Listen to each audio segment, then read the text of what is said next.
네, CMA 학원입니다. 이번에는 비교과 관리 중에서도 가장 먼저 이제 기록이 되고 기록이 되는 창치 활동 중에서도 동아리 활동에 대해서 좀 꼭 알아두셔야 할 부분에 대해 정리한 자료를 전달해 드리려고 영상을 제작하고 있습니다. 우선 동아리 활동은 제 생각은 비교과 관리를 위한 가장 중요한 시작 출발점이라고 생각하는데요. 이유는 무엇이냐?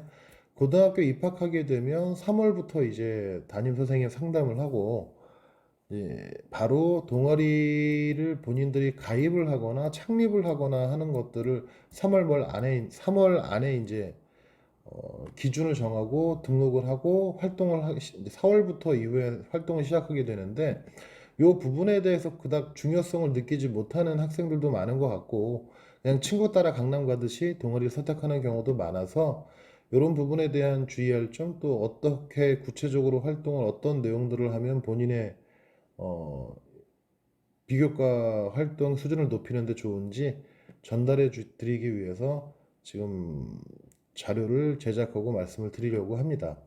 우선 동아리 활동 기록은 이런 식으로 되게 되고요. 기본적으로 동아리 활동은 원래 요 정도 글자 수는 아니고 단순히 글자 수로 한다면 500자 정도 기록이 되게 되는데 한 요거의 1.5배 정도 이상은 기록이 된다고 보시면 됩니다. 될 수 있으면 내가 하려고 하는 어떤 직업 혹은 내가 관심 있는 어떤 분야, 학과에 관련된 동아리 활동을 하시는 게 좋고 단순하게 그냥 친구와 재밌게 즐기고 싶어. 뭐 운동 동아리 아무거나 한다던가 요렇게 단순한 어떤 재미를 위한 동아리 활동은 좀 될 수 있으면 자제하시는 게 좋을 것 같고요. 본인의 진로에 맞는 동아리를 꼼꼼하게 탐색하고 활동을 해주시는 게 좋을 것 같습니다. 우선은 이 친구 같은 경우에는 이렇게 심리탐구 동아리를 하게 됐는데 2학년 동아리 활동은 또 그 다음엔 이렇게 미술 동아리 활동을 하면서 기록이 거의 보이지 않죠. 그러니까 크게 스펙이 없게 되는 겁니다. 그럼 실제로 이 친구 같은 경우에는 어떠한 학과를 지원했느냐? 공학 계열 학과를 지원했는데요. 그 중에서도 건축 쪽을 지원을 했는데 전혀 관련 없는 동아리 활동은 스펙이 전무하다라고 생각하시면 되니까 뭐 그거와 관련된 건축 동아리와 관련된 미술 동아리는 좀 어느 정도 연관성이 있을 수 있는데 너무 기록이 좀 부족하고 실제로 활동을 많이 깊이 있는 걸 하지 않다 보니까 기록이 미미해서 비교과 활동 스펙이 좀 너무 부진에 빠지는 경우가 생기니까 꼼꼼하게 이런 동아리가 어떤 활동을 하고 어떠한 일정 계획을 가지고 있고 그래서 나는 여기서 어떤 역할을 하고 이런 것들을 꼼꼼하게 확인하고 좀 가입을 하시는 게 좋을 것 같습니다. 자, 그 다음에 다른 좀 잘된 친구들을 보여드리면요.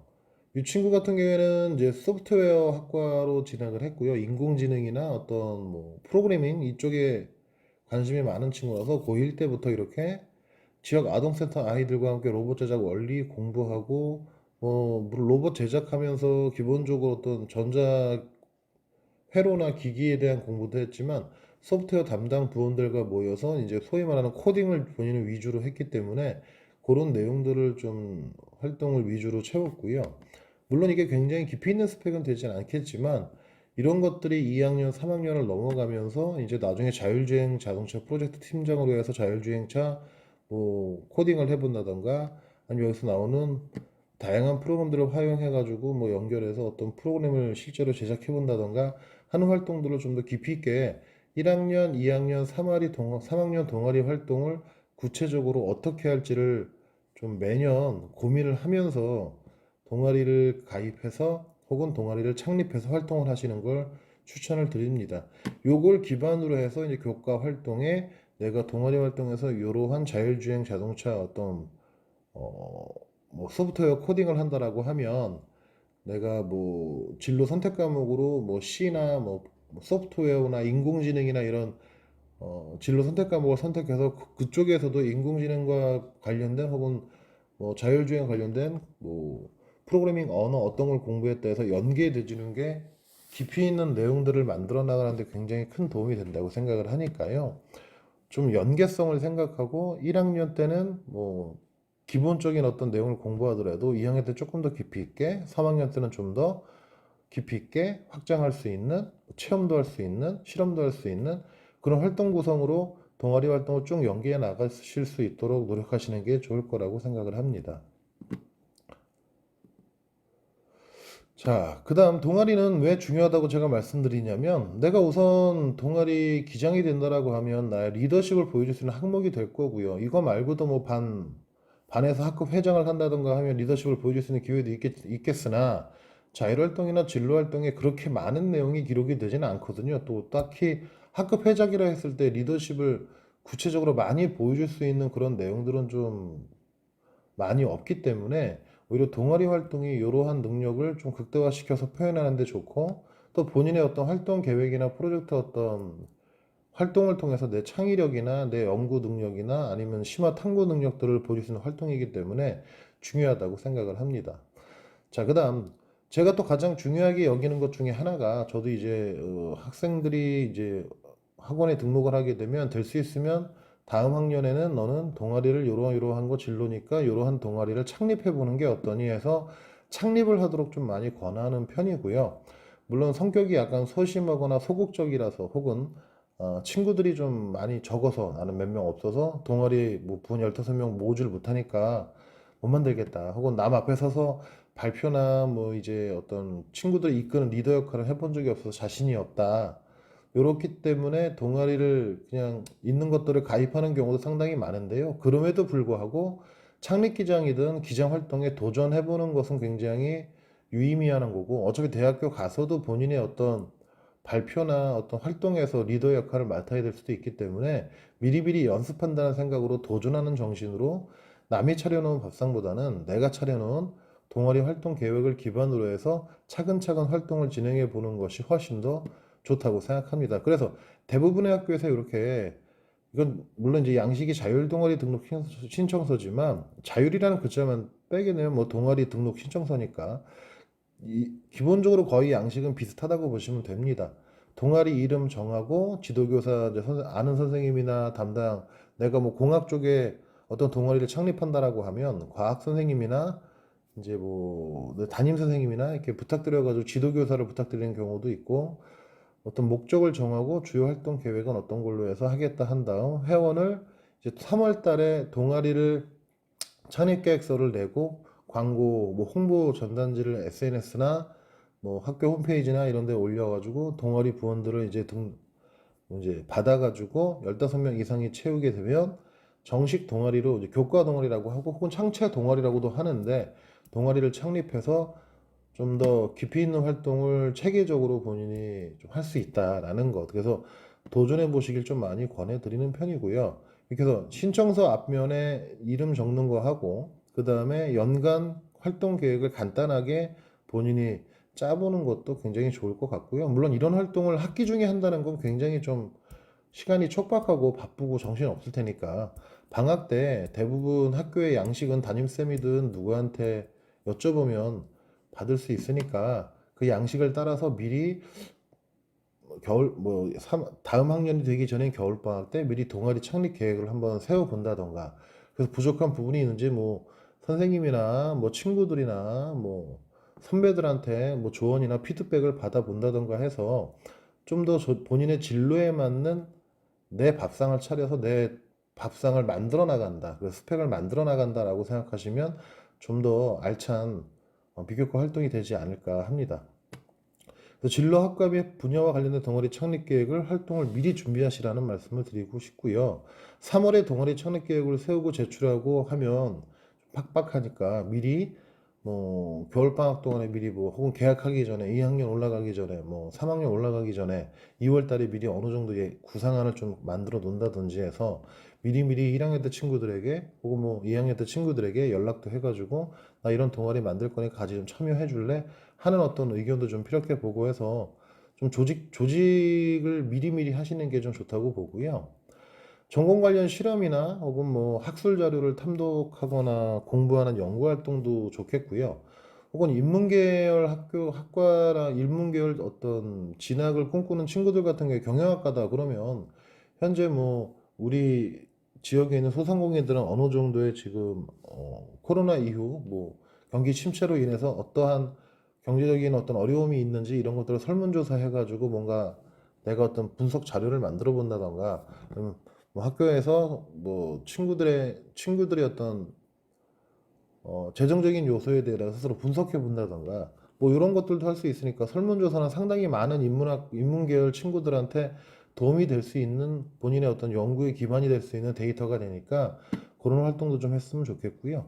인터넷 강좌 같은 경우도 있는데요. K묵이나 뭐 테드 강연 같은 걸 동아리 활동해서 친구들과 함께 보고, 그 강연 내용을 본 것 중에서 어떤 주제로 토론도 해보고, 관련된 어떤 설문이나 뭐 실험 활동도 해보면서 좀 더 전공 관련 지식을 좀 깊이 있는 거 습득하려고 노력한다면, 동아리 활동을 하면서 내 진로 관련의 어떤 전공 지식을 습득하는 좋은 계기가 되겠죠. 그래서 그런 활동을 좀 추천을 드리는 편이고요.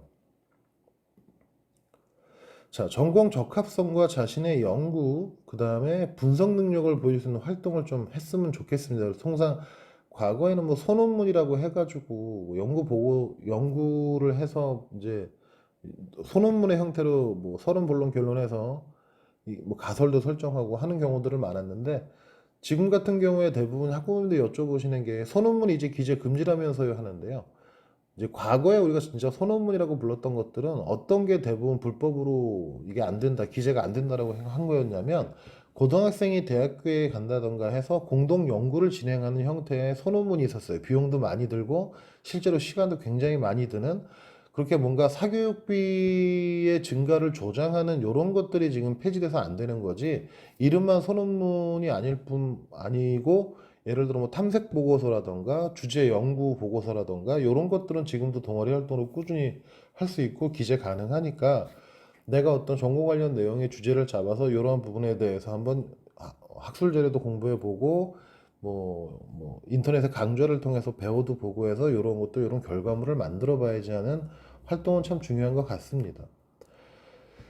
그 대부분 또 친구들이 인터넷에서 어떤 연구 주제나 비교과 활동 내용들을 찾을 때 막 검색을 해보죠. 뭐 전자공학 뭐 관련 실험 뭐가 있나, 혹은 뭐 기계공학 실험 뭐가 있나, 뭐 국문과 가면 어떤 활동을 하는 게 좋나, 아니면 뭐 내가 뭐 방송 PD가 되려고 미디어 관련 학과를 가는데 어떤 활동을 하는 게 좋나, 이런 것들을 막 검색을 하게 되는데, 될 수 있으면 최근에 이제 어떤 뉴스 보도를 통한 어떤 키워드를 찾아서 시의성 있는 활동들을 해주시는 게 좀 더 좋지 않을까라는 생각으로, 시의성 있는 정보 관련 분야의 키워드를 찾아서 좀 차별화하시는 게 다른 사람들과 좀 다른 차별화된 내 비교과 스펙을 만드는 데 도움이 될 거라고 생각하고요.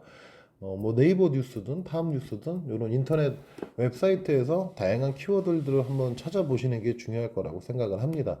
물론 교과에서 배운 내용들을 기반으로 해서 찾아가지고 교과 지식을 확장하는 세부 특기 사항에 기록하는 어떤 연구활동 주제 선별도 그런 식으로 하시는 것도 좋고요. 그다음 동아리 활동을 할 때 친구들이 되게 막연하게 나는 뭐니까, 막연하게 난 진로가 확실하게 정해지지 않아가지고 공학 계열로 가긴 하는데 뭐 해야 될지 모르겠어라고 하면, 1학년 때에는 좀 뭔가 폭넓은 공학 관련한 다양한 활동, 뭐 전자회로도 전자 관련해서도 뭐 활동을 해볼 수도 있는 거고, 컴퓨터 관련해서 활동을 해볼 수도 있는 거고, 기계와 관련된 거 할 수도 있는 거고, 이것들이 융합되어도 로봇 관련된 것도 할 수 있는 거고 하지만, 2학년, 3학년으로 학년이 점점 이제 올라갈수록 그러한 내 진로 분야의 활동의 어떤 내용들을 좀 더 구체화 시켜줘야 합니다. 그래서 로드맵이라는 말씀을 드렸는데요. 1학년 때는 좀 막연하게 나는 공학 계열로 갈 거야. 그중에서 생명공학 계열이냐, 뭐 기계공학 계열이냐, 전자공학 계열이냐, 뭐 이런 식으로 좀 막연하게라도 정했다라고 하면 그 관련 활동들을 좀 폭넓게 하셔도 되고, 깊이가 없더라도. 근데 2학년 때부터는 이제 정해야죠. 나는 그래도 전자공학 쪽으로 갈 거야. 그럼 전자공학이라고 해도 또 카테고리가 굉장히 많거든요. 대학교 홈페이지 같은 곳을 찾아 들어가셔서 학과 홈페이지를 들어가시면 그 학과에서 세부 전공을 어떠한 것들을 선택해 가지고 어떤 분야에서 일을 하거나 어떤 분야의 지식을 쌓는지 주로 나옵니다. 예를 들어 뭐 국어 국문과를 간다고 해도 국어 국문과는 현대와 고전 뭐 이렇게 나눌 수 있고, 혹은 문학도 있지. 문학 안에서도 운문, 뭐 현대운문, 고전운문, 또 혹은 문법, 통사론, 언어 쪽으로 뭐 이런 쪽으로 좀 세분화되기 때문에, 그러한 것들을 좀 더 2학년 때부터는 깊이 있게 찾아보면서 내 전공 분야를 좀 더 구체화시켜서 그거와 관련된 활동을 하도록 노력하는 게 좋고요.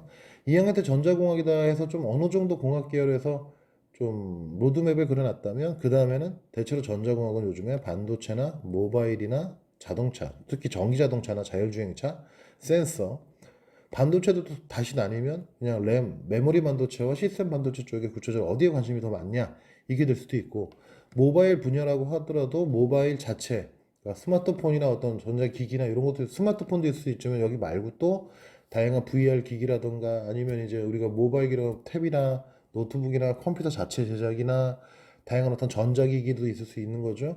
거기 안에서 또 나는 구체적으로 뭐 센서 쪽이나 어떤 뭐 회로 기판이 쪽이냐 뭐 이렇게 좀 디테일하게 본인들이 공부하고 싶은 분야의 내용들을 좀 더 세부로 더 꼼꼼하게 들어가서 연구 주제를 찾고 키워드를 찾고 그래서 깊이 있는 내용들을 좀 공부하려고 노력을 해보는 것 그것이 전공 적합성에 가장 부합하고 그 전공 해당 전공에 대한 이해도가 높은 활동이라고 생각을 하니까 이러한 식으로 로드맵을 구체적으로 좀 그려주시는 게 좋습니다.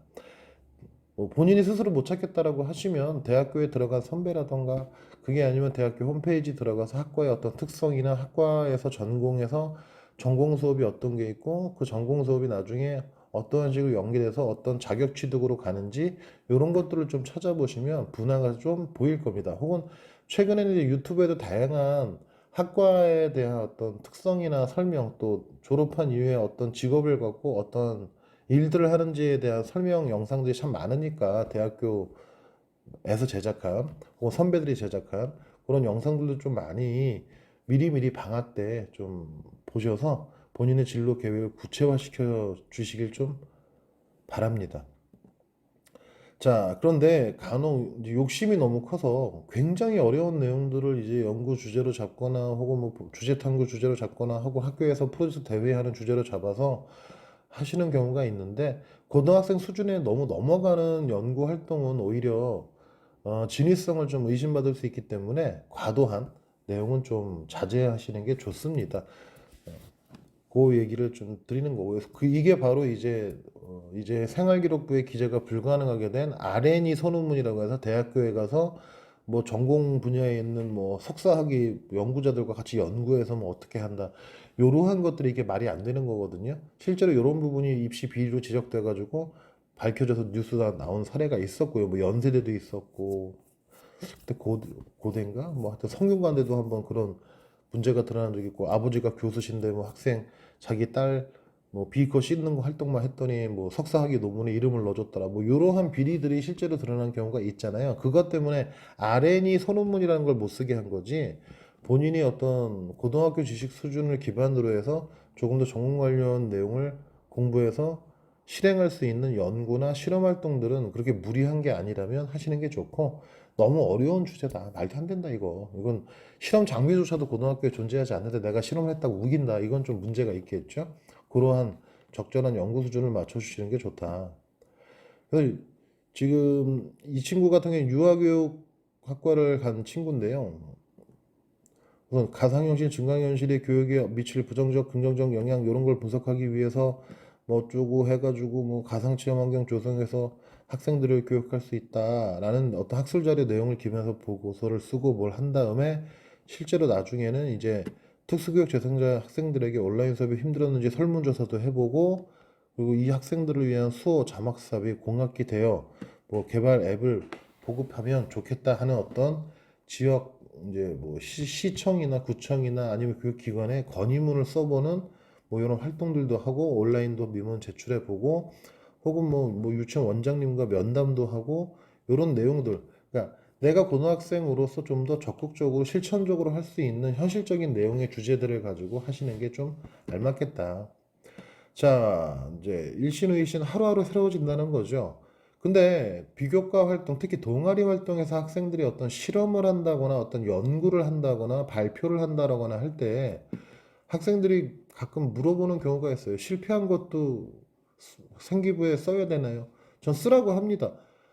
이 세상에 그 어떠한 공학적인 결과물은요, 실패 없는 성공이 결과물로 나오는 경우는 없습니다. 대부분은 어마어마한 시행착오와 실패의 결과물들이 누적돼 가지고 거기에서 어떤 실제 기술들이 발현되고 그것들이 인간에게 이용되는 건데, 자꾸 학생들이 이제 어 뭐랄까 오해를 하는 부분은 뭐냐면, 반드시 성공한 실험, 반드시 완벽하게 실수 없는 실험만이 중요한 거라고 생각하지만, 사실은 실수를 통해서 내가 어떤 것을 배웠고, 그래서 이 실수를 바탕으로 내가 실험 과정에서의 이러한 실수를 어떠한 식으로 수정, 그 다음에 수정 보완해서 다시 2차, 3차, 5차, 뭐 10차까지도 실험 계획을 추가로 구성해 가지고 내가 결국은 이렇게 성공했다. 실패 과정을 기록하는 게 어찌 보면 더 중요할 수도 있어요. 그러니까 그런 내용들을 나의 어떤 경험이다라고 생각하고 그것도 비교과 스펙이 된다라는 생각을 좀 해주시면 좋을 것 같고요.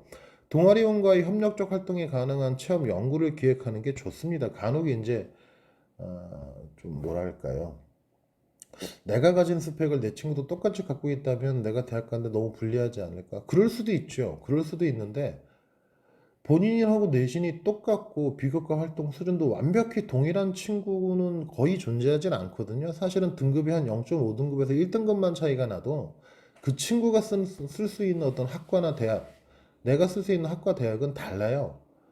근데도 나 혼자 활동할 수 있는 내용들을 이제 어떤 기획을 하고 실제로 실험을 하고 어떤 결과치를 내고, 그러면 시간이 너무 많이 걸리고 너무 어려워서 중도에 포기할 수도 있는 건데, 이러한 부분들은 친구들과 함께 공동 작업을 통해서 괜찮은 결과물을 공동으로 뽑아내는 것이 오히려 공동체 의식을 발현한 활동으로서의 어떤 어필이 되기 때문에 더 훨씬 더 좋다라고 보고요. 과거에 이제 자기 혼자 1인 혼자만의 스펙을 가지고서 경쟁하던 시대는 조금 더 지나갔고, 대학교에서도 공동체 의식이 평가 항목이 있기 때문에 그러한 친구들과 함께 경험하고 친구들과 함께 활동할 수 있는 것들을 기획하고 구상하고 실행하시는 게 좋다라고 생각을 합니다. 예를 들어 뭐 똑같은 어떤 뭐 실험이 있더라도 역할 분담을 통해서 가장 어떤 식으로 업무를 효율화시키거나 실험 과정을 효율화시켜 가지고 우리가 최단 시간에 어떻게 효과적인 결과를 이끌어냈는지, 뭐 이런 것들 위주로 기록을 하시는 것도 중요하니까. 그다음 동아리 활동이 교과 공부에 부담이 되지 않도록 방학 때 미리 준비하시는 게 좋다. 만약에 창립을 하실 거라면 지금 요 말이 중요하다고 생각을 합니다. 학기 중에 이제 3월 달 되자마자 아직 뭐 예를 들어 예비가 아니라 고등학교 1학년에 이제 된 친구들 같은 경우 3학년 3월 달이면 아직까지 학교에 적응도 안 된 상태고 얼떨떨한 상황인데, 갑자기 알 수 없는 친구들을 한 15명 만들어 가지고 내가 동아리를 확 창립한다. 요거는 힘들 수 있잖아요. 그래서 미리미리 어떤 창립 계획들을 겨울방학 때 세우거나, 혹은 2학년 올라가는 친구라도 1학년 때 친구들과 2학년 때 친구들은 또 달라질 수 있고, 반도 달라지고, 또 친구들의 어떤 구체적인 꿈이 좀 바뀌는 경우도 있어서 동아리를 미리미리 계획해가지고 좀 전달하고, 그 친구들 중에서 몇 명은 좀 모아보고, 안 되는 친구 이제 다 모을 수 없는 경우에는 학교 홈페이지를 통해서나 아니면 다양한 홍보 방법을 통해서 동아리원을 모집하는 활동은 학기 중에 할 수 있지만, 기본적인 활동 계획이나 동아리 어떤 창립 목적이나 구체적인 뭐 계획서 작성이나 이런 것들은 방학 때 좀 미리 해두시면 좋을 것 같다라고 생각을 합니다. 그래서 학기 중에 그건 이제 실행만 하는 것으로, 그래야지 교과 공부 시간을 많이 잡아먹지 않고 좀 효율적으로 교과 공부도 하면서 비교과 스펙도 관리될 수 있는 방법이라고 생각을 합니다. 네, 그 다음에 고등학교 때 이제 좀 명심해야 될 게, 동아리원들과 교회에서 하는 활동도 한 번쯤은 기획을 해보는 게 어떠냐 하고 학생들도 항상 얘기하는데, 대부분 선생님이 아니 그냥 교회에서 안 하고 그냥 교내에서만 하는 거야 라고 할 수도 있는데요. 예를 들어 이런 것도 가능합니다. 동아리나 학교의 이름으로 어떤 뭐 우리 학교에 없는 실험 기자재 같은 경우에 뭐 우리 학교에는 없는 실험 기자재가 다른 학교에 있거나 어떤 뭐 과학고나 뭐 좀 대학교나 이런 데 실험 기자재가 있어서 이쪽에 어떤 요청을 해가지고 견학을 해가지고 이쪽에서 혹시 사용할 수 있느냐고 문의했을 때 방학 때 학기 중에라도 뭐 가서 실험을 진행하거나 탐방을 진행할 수 있다면 상당히 도움이 될 수 있는 활동이고요. 또 하나는 뭐 동아리 활동이라는 게 물론 학교에서 교실 안에서 해야 되는 활동도 있긴 하겠으나, 좀 더 실천적이고 체험적인 활동이라고 하게 되면 밖에 나가서 뭐 최소한 운동장 이상, 혹은 뭐 학교 교내 인근에서라도 뭔가 활동할 수 있거나 주변 공동체와 함께 할 수 있는 그런 동아리 활동을 좀 만들어서 학생들의 아이디어로 지역 주민을 도울 수 있는 뭐 그런 활동 아이디어도 있다면 그런 것도 좀 해보시는 게 좋지 않나. 예를 들어 저 같은 경우에 이제 여기 동탄 지역에서는 어떤 것들이 있냐면요. 화성시나 화성시 교육청에서 이제 동아리 활동에 지원 자금을 주는 그런 것들을 1년에 한 번씩을 하거든요. 비용이 많게는 한 120만 원, 150만 원까지 동아리 활동 지원금으로 제공되는 경우가 있는데 이렇게 동아리들이 자신들이 어떤 활동이나 실험이나 어떤 뭐 노래나 연주나 아니면 뭐 춤이나 그것도 아니고 어떤 결과물들, 연구 보고서나 이런 것들을 어, 연구해서 만들 수 있고 활동하면서 만들 수 있도록 지원하는 것들이 있어서 그러한 이제 동아리 지원 어떤 활동이나 이런 데 지원을 해가지고 외부 활동을 자연스럽게 할 수 있는 활동도 있을 수 있으니까 그러한 것들을 좀 더 적극적으로 찾아보시는 게 어떨까. 시 교육청이나 이런 데서 이제 공문이 내려오거나 뭐 동아리 쌤이나 담임 선생님이 전달해 주신 내용 중에 그렇게 동아리 지원금 외부에서 받아가지고 어떠한 뭐 단체와 함께하는 활동이 있다든가 하는 것도 좀 해서 공부에 뭐 시간을 너무 많이 뺏기는 상황이 아니라면 외부 활동 정도도 해볼 수 있으면 좋다. 예를 들면 뭐 꼭 그런 게 아니더라도 내가 환경 동아리다. 그래서 친구들이 환경공학과나 생명공학과나 가려고 하는 친구들이 환경에 관련돼서 생명공학적인 요소를 탐구한다. 그럼 지역의 어떤 뭐 생태를 조사해 본다던가 뭐 습지대가 있거나 뭐가 있어서 생태 체험관이 있다면 실제 생태 체험관 이런 데 가서 체험도 해보면서 거기에서 뭐 필요하면 협조를 얻어서 실험도 해본다던가 하는 활동들을 좀 연계해서 하는 것들에 대해서도 고민을 해보면 좀 더 깊이 있고 실천적인 활동을 통해서 나의 좀 뛰어난 창의력이나 자질을 알릴 수 있는 방법이 되지 않겠느냐라고 생각을 합니다. 그래서 지역 공동체를 위해 동아리원과 함께 해결하는 방안을 모색하는 것도 필요하고, 그래서 한동안 또 유행했던 게 적전 기술이라고 해서 뭐 대학교나 혹은 뭐 대학원이나 이런 데서 요구하는 전문적인 어떤 높은 공학적 지식이 아니라 고등학교나 중학교 때 배웠던 과학적인 혹은 인문학적인 기본 지식으로도 사람들을 도울 수 있는 어떤 기술을 반영하자. 그래서 적정 기술이 한참 동안 좀 화두가 된 적이 있고요. 교과서에도 좀 꾸준하게 지문이 나오고도 있는데 그러한 것들을 이제 친구들과 함께 개발하거나 발명해서 뭐 좀 소외된 이웃을 도울 수 있는 방안들을 연구한다거나 하는 게 좀 좋지 않을까. 이렇게 실제로 저희 학원에서 한 친구는 국민 제안을 통해서 뭐 폐지 수거 부인들을 위한 뭐 자율주행형 리어카, 밤에는 또 LED 등을 달아가지고 뭐 어두운 데서 보일 수 있는 이러한 실험 활동들을 하고 실제로 이게 시험 가능한지 모형도 제작해보고 해서 그걸 바탕으로 이제 시청에 제안하는 제안서를 한번 써본 경우도 있거든요. 반드시 이것이 실현되지 않더라도 이런 시행착오 자체가 학생들이 지역 공동체나 소외된 사람들을 위한 적극적인 노력의 활동을 보여주는 거니까 공동체 의식이 참 잘 발현된 학생이로군이라는 평가를 받을 수 있으니 이러한 활동도 좀 해보시는 것이 좋지 않을까. 그 리아카를 만든 거고요. 그래서 좀 더 동아리 활동을 내가 좀 시간이나 정성을 방학 때 미리 좀 들여서 깊이 있게 하고 실천적으로 하면서 공동체를 위해 공학적 지식이나 인문학적 지식을 어떻게 활용해서 어떠한 긍정적인 뭐 이익을 줄까 아니면 긍정적 영향을 공동체 끼칠 수 있을까 하는 부분들을 생각하면서 동아리 활동을 기획하고 활동하시는 게 가장 좋고 그것이 학생의 평가 항목에 상당히 도움이 될 거다라고 생각을 합니다.